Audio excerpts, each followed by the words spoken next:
میں ہوں doctor G M Chaudhry اور میں آپ کے پاس مختلف قسم کے ٹاپکس لے کر حاضر ہوتا ہوں، جن میں سیکرٹس آف سکسیس بھی بتاتا ہوں، آپ کو لیسنز آف ہسٹری بھی بتاتا ہوں، اور اس کے ساتھ ساتھ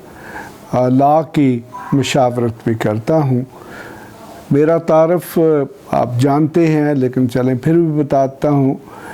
کہ I am P H D in international relations, لیکن اس کے ساتھ ساتھ میری ملٹیپل ڈگریز ہیں لیگل فیلڈ میں، بزنس ایڈمنسٹریشن میں، انگلش لینگویج اور لٹریچر میں، اور اس کے ساتھ ساتھ پولیٹیکل سائنس اور ہسٹری میں۔ اس لیے میں تمام زندگی کے جو شعبے ہیں ان کے متعلق آپ کے پاس مختلف قسم کی اہم اور مفید معلومات لاتا ہوں۔ آج میں آپ کو ایک انتہائی دلچسپ واقعہ جو ہے وہ بتانے جا رہا ہوں، لیکن میں جو بھی آپ کو واقعہ بتاؤں گا یہ تاریخ کا ایک انتہائی اہم واقعہ ہے، اور اس میں سیکھنے کے لیے ہمارے سیکھنے کے لیے ایک سبق بھی موجود ہے۔ اور یہ واقعہ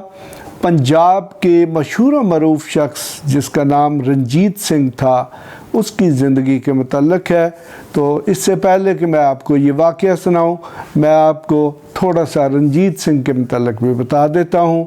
رنجیت سنگھ جو ہے اس کا اوریجنل نام جو ہے وہ بدھ سنگھ تھا۔ وہ گوجرانوالہ میں پیدا ہوا، اور اس کی جو ڈیٹ آف برتھ ہے وہ 13 نومبر 1789 تھی، جبکہ اس کی جو ڈیتھ ہے وہ 1839 میں ہوتی ہے۔ لیکن جب دیکھیں کہ وہ پیدا ہوا تو وہ بہت نمایاں شخص نہیں تھا، اور اس پر قدرت بھی بہت زیادہ مہربان نہیں تھی۔ رنجیت سنگھ جو ہے اسے کہا جاتا ہے کہ وہ انتہائی بدصورت شخص تھا۔ بدصورت اس لیے تھا کہ ابھی وہ چھوٹا بچہ ہی تھا، 4-5 سال کی عمر کا، کہ وہ چیچک کا شکار ہو گیا۔ تو آپ جانتے ہیں کہ ایسا بچہ جس کو چیچک ہو جائے، اس کے چہرے پر یا جسم کے وہ تمام حصے جہاں پر بھی چیچک ہوتی ہے، تو اس کی وجہ سے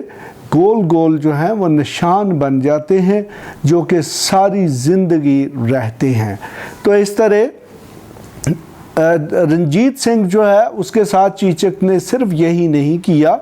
بلکہ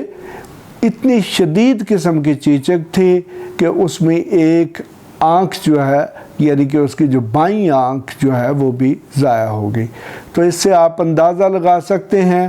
کہ ایک عام رنگت کا شخص جس کے چہرے پر چیچک بھی نکلی ہو اور جس کی ایک آنکھ بھی نہ ہو، وہ کتنا خوبصورت ہو سکتا ہے۔ لیکن دیکھیں کہ دنیا میں بڑے بڑے خوبصورت جو ہیں وہ ان گلیوں میں، ان سڑکوں پر رلتے پھرتے ہیں، جبکہ اس کے برعکس جو بہت بدصورت قسم کے اہل اقتدار ہیں ان کو سیلوٹ بھی پڑتے ہیں، ان کو سلامیاں بھی ملتی ہیں، اور لوگ ان کے درباروں میں حاضر ہو کر عزت بھی کرتے ہیں۔ تو رنجیت سنگھ بھی ایک انہی اشخاص میں سے تھا۔ رنجیت سنگھ جو ہے اتفاق سے جو ہے اس وقت سکھوں کی 12 مثلیں تھیں، جن میں ایک مثل جو ہے اس کا تعلق گوجرانوالہ سے تھا، اور اسے سکر چکیا مثل جو ہے وہ کہتے ہیں۔ اس کا جو باپ تھا وہ سکر چکیا جو مثل ہے اس کا سردار تھا۔ تو باپ اس کا، ابھی اس کی 12 سال عمر تھی تو اس کی موت واقع ہو گئی۔ تو اس طرح رنجیت سنگھ جو ہے اس کے کندھوں پر بہت بڑا بوجھ آن پڑا۔ وہ نہ صرف مثل کی سرداری کو سنبھالتا اور اس کے ساتھ ساتھ دوسرے معاملات بھی طے کرتا۔ تو رنجیت سنگھ کی زندگی ایسی ہے جی کہ اسے کبھی اسکول میں جانے کا موقع نہیں ملا۔ وہ ایک چٹا ان پڑھ شخص تھا اور وہ لکھ بھی نہیں سکتا تھا، لیکن چونکہ سکھ جو ہیں وہ، یا کوئی بھی ہمارے یہ جو معاشرہ ہے اس میں یہ رواج ہے کہ اس کی جو مذہبی تعلیم ہے وہ بچے کو ضرور دی جاتی ہے، تو سکھوں کی جو گرنتھ صاحب ہے وہ چونکہ گرمکھی میں لکھی ہوئی ہے تو اس لیے رنجیت سنگھ جو ہے وہ گرمکھی زبان پڑھ سکتا تھا۔ تو اس طریقے سے ہم یہ کہہ سکتے ہیں کہ رنجیت سنگھ ایک چٹا ان پڑھ شخص تھا، لیکن یہ ضروری نہیں ہے کہ جو شخص تعلیم یافتہ نہ ہو وہ عقل یافتہ بھی نہ ہو۔ دنیا میں بہت سارے ایسے لوگ ہیں کہ جو کبھی کسی اسکول، کالج یا یونیورسٹی میں نہیں گئے، لیکن ان نے دنیا میں بڑے بڑے کارنامے سر انجام دیے، اور رنجیت سنگھ بھی ان میں سے ایک ہے۔ تو اس طریقے سے اب میں اس طرف آتا ہوں کہ رنجیت سنگھ جو ہے اس کے متعلق وہ کون سا دلچسپ واقعہ ہے، تو میں بتاتا ہوں۔ وہ واقعہ یہ ہے کہ رنجیت سنگھ جو ہے ایک دن وہ اپنا دربار لگائے بیٹھا تھا، اور اس میں اس کے انتہائی خاص احباب جو ہیں، یعنی کہ جو بھی اس وقت کے وزیر اور مشیر تھے وہ موجود تھے، اور ڈانس ہو رہا تھا، اور ایک کنیز جو ہے، ایک انتہائی خوبصورت کنیز جو ہے وہ رقص کر رہی تھی۔ اور رقص کرتے کرتے جب اس نے رقص کا اختتام کیا تو اس نے بڑے مؤدبانہ لہجے سے رنجیت سنگھ سے عرض کی کہ میں ایک سوال پوچھ سکتی ہوں؟ تو رنجیت سنگھ نے بڑی خوشی کے ساتھ اس کو اجازت دے دی کہ آپ بالکل سوال پوچھ سکتی ہیں، لیکن اس نے یہ غور نہیں کیا کہ وہ سوال کہیں ایسا نہ ہو جو ڈائریکٹ اس کی ذات سے متعلق ہو، یا اس کی جو قدر و قیمت ہے یا ویلیو ہے اس کو کم کر سکتا ہو۔ تو یہ کہا جاتا ہے کہ رنجیت سنگھ ایک انتہائی بہادر اور نڈر شخص تھا، اور اس سوال کی اجازت سے بھی بالکل یہی ظاہر ہوتا ہے۔ تو اب میں آپ کو بتاتا ہوں جی کہ وہ سوال کیا ہے۔ تو جو کنیز ہے اس نے انتہائی ادب کے ساتھ سوال کیا کہ مہاراج جب خدا حسن تقسیم کر رہا تھا اس وقت آپ کہاں تھے؟ تو آپ اس سوال سے اندازہ لگا سکتے ہیں کہ کنیز بنیادی طور پر کیا کہہ رہی تھی۔ کنیز جو ہے وہ رنجیت سنگھ کی جو بدصورتی تھی اس کے متعلق بات کر رہی تھی، لیکن اس نے انتہائی خوبصورت اور شائستہ طریقے سے اس کی جو خامی ہے اس کو ہائی لائٹ کیا۔ اب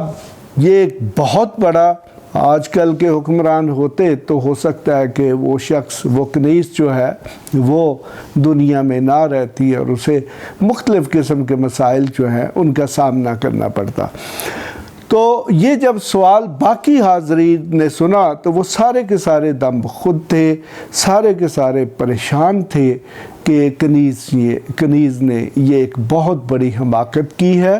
اور یقیناً اب اس کی خیر نہیں ہے۔ تو لیکن یہاں پہ جب مہاراجہ جو ہیں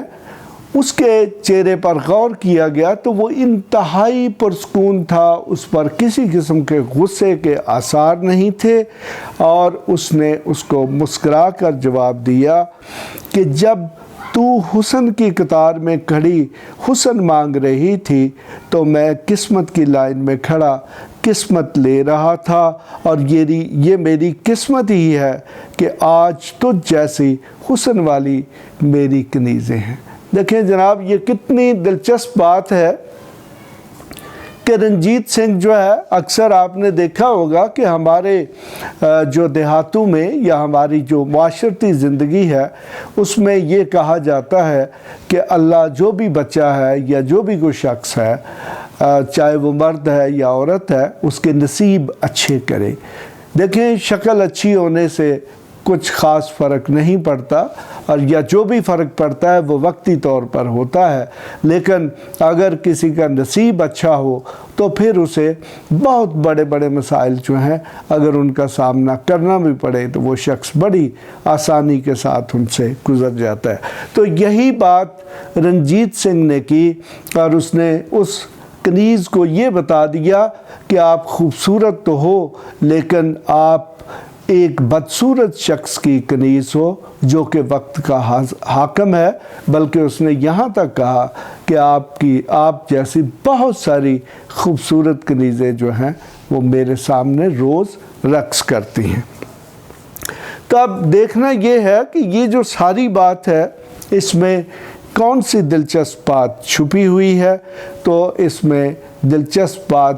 یا اس میں ایک جو بہت بڑا سبق ہے وہ یہ ہے کہ ہمیں محنت کرنی چاہیے، ہمیں بہادری سے کام لینا چاہیے، اور ہمیں زندگی میں بجائے اس کے کہ ہم اپنے جسمانی خوبصورتی یا اور اس قسم کی جو آج کل